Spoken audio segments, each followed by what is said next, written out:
আসসালামু আলাইকুম এভরিওয়ান। আজ আমি আপনাদের সামনে নতুন একটা ভিডিও নিয়ে হাজির হয়েছি।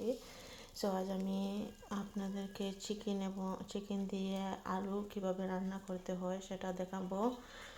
আমার তেল পরিমাণ মতো আমি দিয়ে দিছি, আর এটা গরম হয়ে গেছে। এখন আমি পরিমাণ মতো পেঁয়াজ দিয়ে দেব।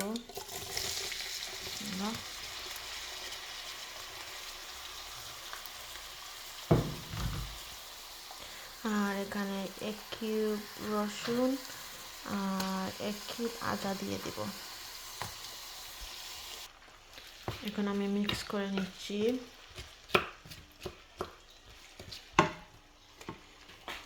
লবণ দিয়ে দিব পরিমাণ মতো।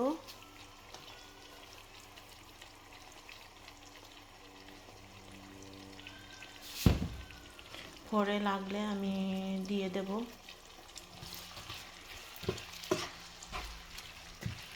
এখন আমি 5-10 মিনিটের জন্য ঢেকে রাখবো।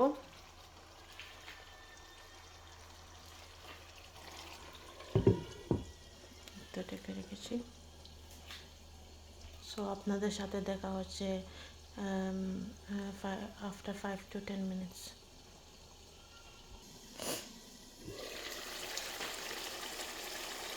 এখন একটু আগুন গ্যাসটা একটু কমিয়ে দেব।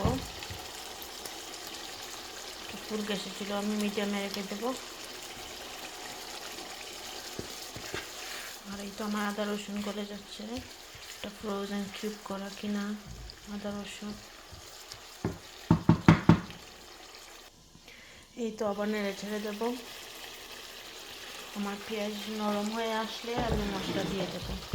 এখন কষাতে বসিয়েছি। কষানো শেষ হলে আমি মশলাপাতি দিয়ে দেব। এখনো কষানোর বাকি রয়েছে, আমি ওয়েট করব।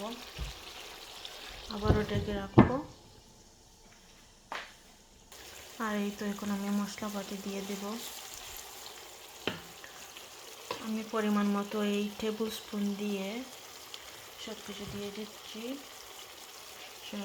এখানে 1 টেবিল স্পুন মরিচ, আপনারা যেভাবে জাল খান সেই পরিমাণ মতো দিয়ে দেবেন।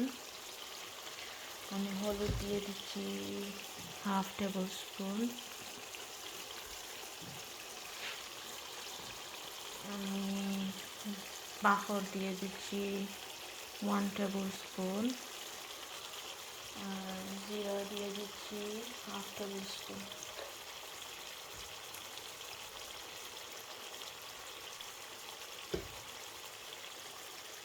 এই দিয়ে দিচ্ছি। এখন আমি সব কিছুকে ভালোভাবে মিক্স করে আবারও ঢেকে রাখবো।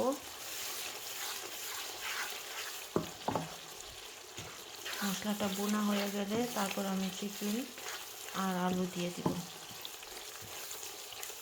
আপনি যত তরকারি কষাবেন তত মজা হবে।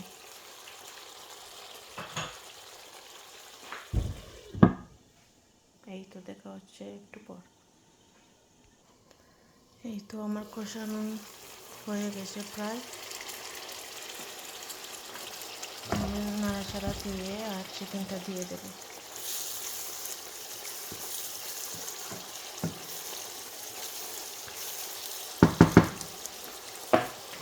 এই তো আমি চিকেনটাকে ভালো করে ধুয়ে রেখেছিলাম। দিয়ে দিচ্ছি, মিক্স করে নেব। আর একটু পর আমি আলু দিয়ে দেবো।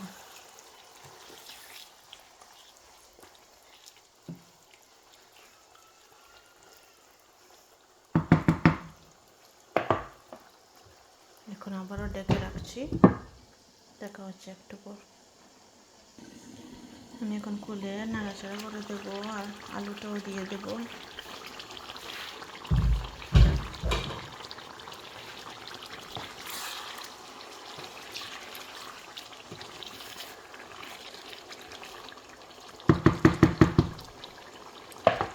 এখানে 4টা আলু আমি কেটে রেখেছিলাম। একটা চিকেনের সাথে 4টা আলু আমি দিয়ে দিচ্ছি।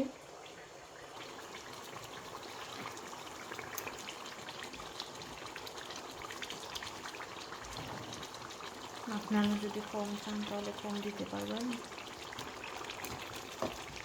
আমরা যেহেতু আলু খেতে ভালোবাসি তাই আগে একটু বেশি দিচ্ছি, একটু বাচ্চারা খেতে ভালোবাসে।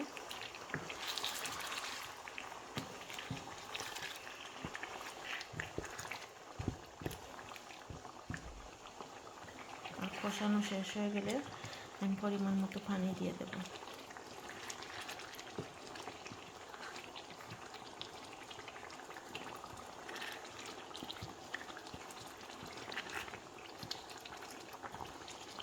দেখুন কালির কালারটা কত সুন্দর এসেছে। আর এই তো এখানে আমি আবারও ডেকে রাখবো। আমি আবারও ঢাকনাটা খুলে নেড়ে চেড়ে দেবো। আর মিডিয়ামে ছিল, এখন আমি গ্যাসটা বাড়িয়ে দেব, ফুল গ্যাসে রাখবো।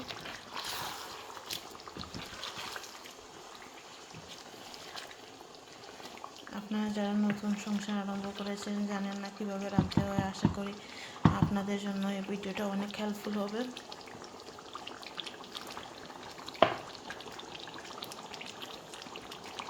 আর এই তো আরও একটু কষে আসলে আমি পানিটা দিয়ে দেব।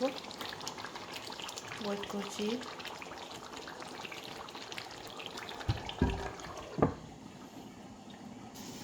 এখন আমি ঢাকনাটা খুলে পানিটা দিয়ে দেব পরিমাণ মতো। আপনারা যদি ঝোল খেতে ভালোবাসেন তাহলে একটু বেশি ঝোল দেবেন, আপনারা যদি মশলা খেতে পছন্দ করেন তাহলে একটু কম দেবেন, এটা আপনাদের উপর নির্ভর করছে।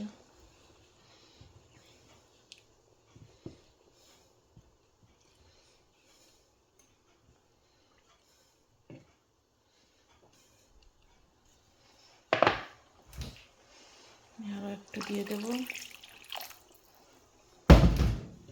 এখন আবারও ডেকে রাখবো 10-15 মিনিটের জন্য। আপনারা দেখতে পাচ্ছেন প্রায় আমার কারিটা হয়ে এসেছে, বলক ফুটে গেছে। একটু নাড়াচাড়া করে দেখো, অলমোস্ট হয়ে গেছে।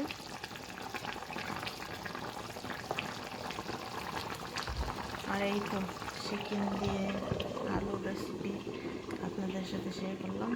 Thank you so much for watching my video.